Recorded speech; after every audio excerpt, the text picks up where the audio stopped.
Hi everyone, welcome back to my YouTube channel. तो आज हम बात करेंगे फ़िज़िक्स में कि फ़िज़िक्स का कैसे क्या रहता है। जैसे कि मैंने सेल्फ स्टडी से किया था। तो मेरी जो प्रॉपर ईयर में मिस्टेक थी वो थी कि क्वेश्चन प्रैक्टिस पे ज़्यादा फोकस ना करके हम बार बार सिर्फ थ्योरी को या नोट से रिवाइज करते रहते हैं। तो ये अवॉइड करना है। क्वेश्चन प्रैक्टिस को जितना मतलब क्वेश्चन प्रैक्टिस पर ही ध्यान देना है, जितना क्या मतलब क्वेश्चन प्रैक्टिस ही करनी है, नोट्स रिवाइज करना है। बिकॉज थ्योरी भी आना ज़रूरी है क्वेश्चंस के लिए, बट जो हमारा मेन फोकस होगा वो होगा क्वेश्चंस पे। अब क्वेश्चंस का रहता है कि क्वेश्चंस कहाँ से करें, कैसे करें, क्या करें। तो मैंने तो मॉड्यूल का आपको सब कुछ आना चाहिए। उसके जो क्वेश्चंस होते हैं लाइक एग्जाम्पल्स जो होते हैं या बीच में प्रैक्टिस सेशन होते हैं, वो मॉड्यूल की एक्सरसाइज आनी चाहिए। और सेकंड एक्सरसाइज लाइक वो थोड़े अच्छे लेवल के क्वेश्चन होते हैं सेकंड एक्सरसाइज के अंदर, तो आपको वो बहुत अच्छे से आनी चाहिए। और आपको अगर टाइम वैसे कम ही मिल पाता है हमें रिवीजन के लिए कि हम सारे क्वेश्चंस, तो जो क्वेश्चंस इजीली हो गए ना, आप सेकंड अटेम्प्ट में उन्हें उन्हें अवॉइड करो करना, क्योंकि वो आपसे हो चुके थे।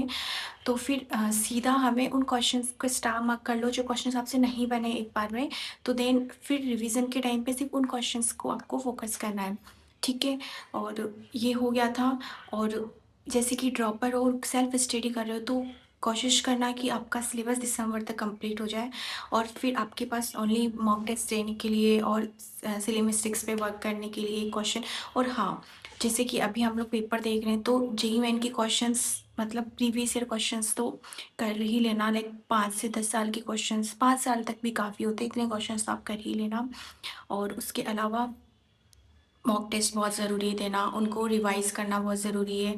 मैंने अपने नीट के प्रिपरेशन के टाइम पे एरर बुक बनाई थी, जिसका हम नेक्स्ट वीडियो में एक अलग से बताएंगे कि एरर बुक के अंदर हमें क्या क्या लिखना है। लेकिन वो बहुत ज़रूरी है कि जहाँ हमें गलत हुआ है वो सब कुछ लिखना, तो उसके बारे में हम नेक्स्ट वीडियो में बात करेंगे। फिज़िक्स का पढ़ने का यही एक तरीका है। हाँ, और शॉर्ट नोट्स बना लेना, अगर आप चाहते हो तो मैं उस पर भी पूरा वीडियो बना सकती हूँ कि शॉर्ट नोट्स कैसे क्या रहते हैं।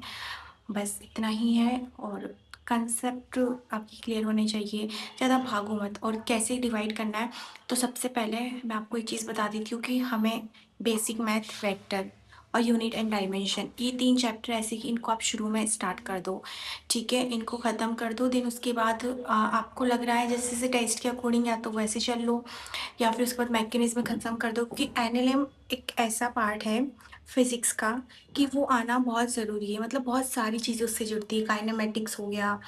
तो पहले जो बेस है ना उनको एकदम क्लियर करो, देन आप आगे शिफ्ट होते चले जाओ।